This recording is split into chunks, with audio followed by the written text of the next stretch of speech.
Welcome to Conversations with the Candidates. I'm Item City Editor Thor Jourgensen. Our guest today is City Councilor-at-large candidate Brian LaPierre. Welcome, Brian. Thanks, Thor. Thanks for having me. You're quite welcome. Tell us a little about yourself, Brian. I know you fairly well, but give us an idea of who you are. Sure, I'm happy to. Thanks for having me in again. My name's Brian LaPierre, running for City Councilor-at-large. I was born and raised in Lynn. I attended the Brickett Elementary School, the Marshall Middle School, then it was known as Eastern Junior High. I'm a graduate of English High School. My family all born and bred here as well. I'm the son of my mom, who's a hood school secretary, Caroline, dad of a Vietnam veteran. My father, Peter, retired from Public Works many years ago. My father-in-law is Jimmy Curtin. He was a retired letter carrier for the city of Lynn, Branch 7, many years, 38 years. And my mother-in-law, Donna, was a school teacher at Marshall for 39 years, taught science, Mrs. Curtin. So I'm married to Kelly Curtin LaPierre. She's currently a teacher at Pickering. She's in the 8th grade. We have 2 young sons. Owen is a 2nd grader at the Sisson Elementary School, and my youngest son, Dylan, has just turned 5. He's over at the Lynn Tech Pre-K Center. So, I mean, education means a lot to me as a former teacher, and I went through the school system here in Lynn, went on to Salem State University, back then college, got my bachelor's and my master's in education, and went on to then get a CAGS degree at Salem State University, which is a Certificate of Advanced Graduate Study, and I was enrolled in a doctorate program at UMass Lowell that I'm hoping to return to at some point in my life as a lifelong learner. So it's been very important to me, the pinnacle and the going to school and prioritizing education in my life and my family's. Brian, what's your recent career been? What have you been doing for a living? Recently, so after spending 13 years in the classroom of Lynn, in Lynn schools, I taught 7 years at the Thurgood Marshall Middle School, where I went to school, and then another 6 years at English High School. In 2008, I left the classroom to work at the state level with our American Federation of Teachers Massachusetts, which is our state union affiliate, and I worked as a field representative until 2012. And now, currently, in my current state, in my position, I'm working as a political organizer for the teachers across the state, representing folks like paraprofessionals, secretaries, bus drivers, cafeteria workers, and librarians, school librarians as well. So, busy work.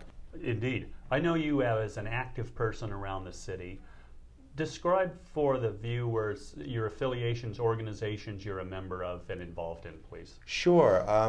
Community service is one of my hallmarks. My family's I was first getting involved in, I'd say, my neighborhood of Chatham Street, where I grew up around the Kiley Park area.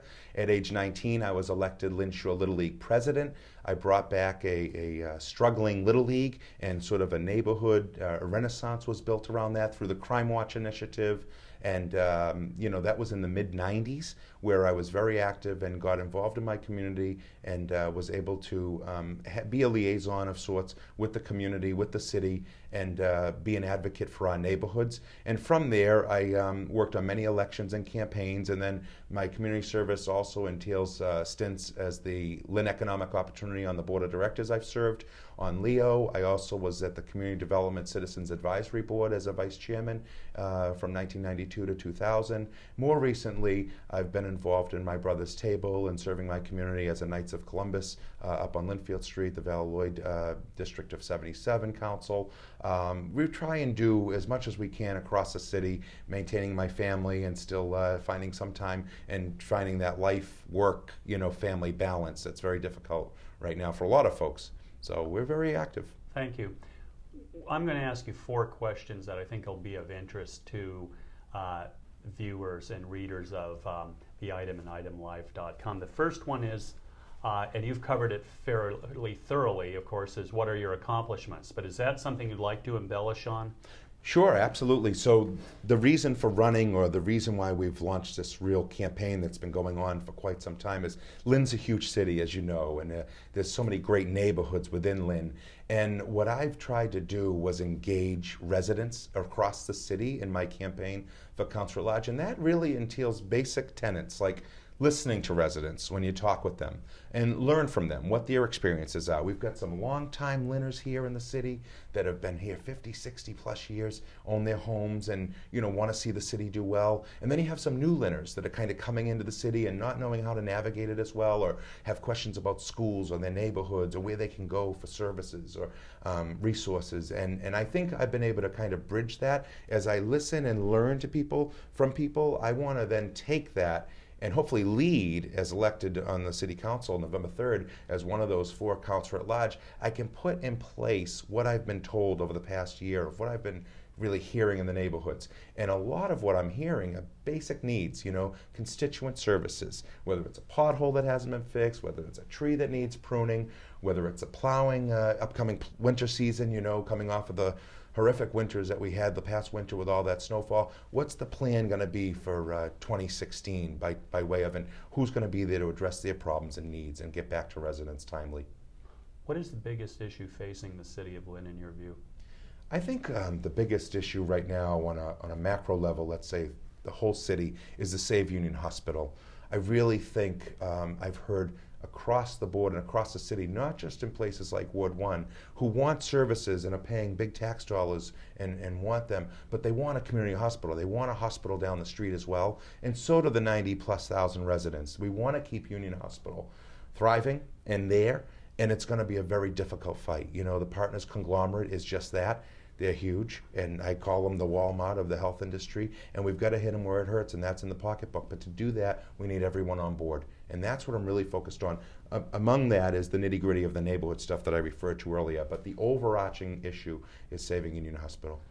Let me give you a follow-up question that expands on what you said about Union Hospital. You said hit them where it hurts, and you said get everyone involved. In other words, how do you address the potential of the hospital closing or getting severely cut back, and either turn that around or how do you address it? Yeah, I think they have the money. I don't think we should be misguided by the bucks being with Partners. They have a lot of resources, but we have the people behind us, so I think you have to be active at the AG level with the Attorney General Healy in her office, as well as locally. And I think you have to be, on the same page with all residents that are affected by the loss of a big hospital. We have to be regional. We have to think about Saugus, Peabody, Linfield, their participation. And really, what I'm saying in the pocketbook time is they're charging these premium prices for sort of the same services that a Salem or a Leahy or other places will be servicing, but they're at a premium price, 25 to 30% more. So there was a big movement statewide to try and reduce Partners and not have them expand so quickly, like in Quincy and other places. So we've got to really understand as a city and bind together and really coalesce around this important issue. I think it's about the people and getting on the phones and contacting legislators and contacting the AG's office and try and at least put a stopgap into their plan. Brian, our next and final question is, why should someone vote for you? Well, Thor, I'm running for Councilor-at-large in the city of Lynn here, and I think that I offer a different perspective. I think I'm a new name on the ballot. It's the first time I've run citywide, so I'm up against a lot of other established political names in Lynn.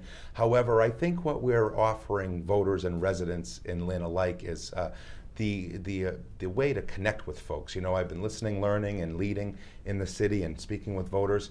And what we want to do is have this culture of safe neighborhoods. As I walk and talk and speak with voters, they're responding to me, so I hope I'm going to be worthy of one of their 4 votes on November 3rd to represent them as Councilor-at-large. Safe neighborhoods are important. Expanding education for children across the spectrum is very important in Lynn right now.